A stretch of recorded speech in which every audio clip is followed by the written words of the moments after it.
एक लेख और एक पत्र। इसके लेखक भगत सिंह हैं। यह एक महान क्रांतिकारी, स्वतंत्रता सेनानी और विचारक थे। इनका जन्म 1907 लायलपुर में पाकिस्तान में हुआ था। उनके चाचा अजीत सिंह लाला लाजपत राय के सहयोगी थे। उनके घर के सभी परिवार वाले देश की आज़ादी के लिए लड़ रहे थे। भगत सिंह को लाहौर षड्यंत्र में फांसी पर चढ़ा दिया गया था। विद्यार्थी और राजनीतिक के माध्यम से भगत सिंह बताते हैं कि विद्यार्थियों को पढ़ने के साथ साथ राजनीतिक में भी भाग लेना चाहिए। यदि कोई इसे मना कर रहा है तो समझना चाहिए कि उसको राजनीति के पीछे विरोध करने का विचार है, क्योंकि विद्यार्थी युवा होते हैं। उन्हीं के हाथ में देश का बागडोर होता है।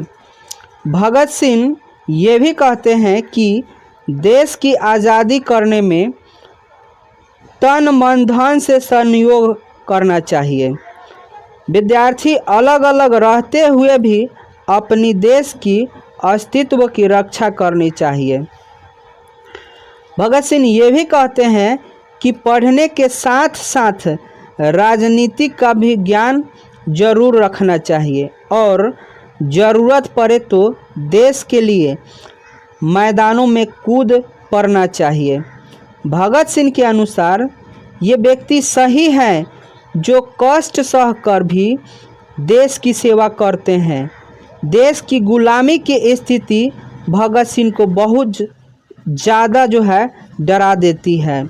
वे क्रांतिकारी गतिविधियों में हिस्सा लिए लोगों को जागरूक करने के लिए लेख लिखें और संगठन बनाएं। वे कई बार जेल भी गए। ऐसे देशभक्त को आज भी हम लोग सलाम करते हैं, जो हंसते हंसते फांसी के फंदे पर झूल गए। उनकी यह कुर्बानी भारतीय मानव को झकझोर दिया और आगे चलकर देश आज़ाद हुआ।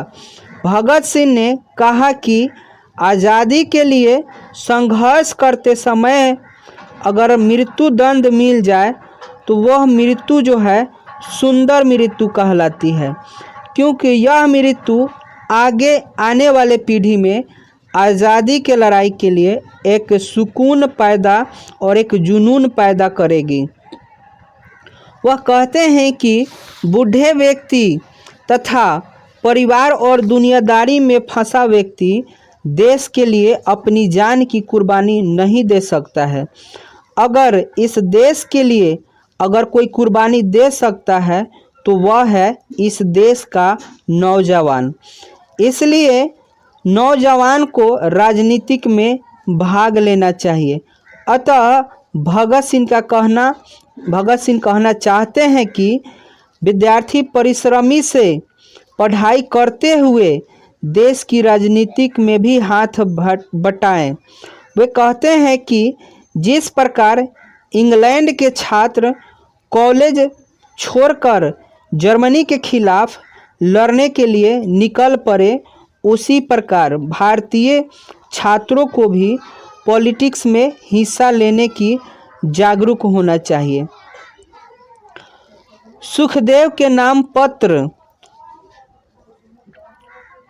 वर्ष के पूर्व में सुखदेव आत्महत्या को अत्यंत नीच और बेकार कृत्य मानते थे, जबकि भगत सिंह आत्महत्या को कायरता, निराश और सफलता से घबराया हुआ मानसिकता का परिणाम मानते हैं। जबकि सुखदेव कुछ अवस्थाओं में आत्महत्या को अनिवार्य और आवश्यक मानने लगे हैं।